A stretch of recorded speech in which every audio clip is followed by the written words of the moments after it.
The Israeli forces' attack on the Gaza Freedom Flotilla in international waters drew heavy condemnations from activists and politicians in Gaza and cast a shadow of grief over the enclave.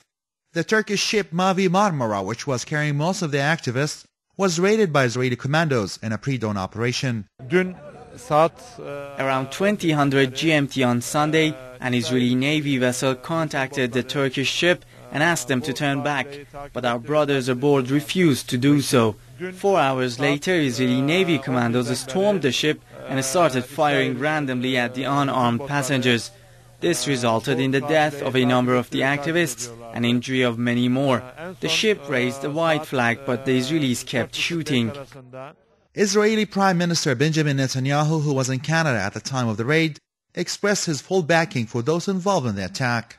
The Hamas government immediately condemned the attack as a great crime and a huge violation of international law and called on the Arab League to hold an emergency session. We urge the Arab League to conclude an emergency session to discuss this crime and to implement their decisions to break the siege in Gaza and to open the borders. Several marches were held in Gaza to denounce the new Israeli atrocity.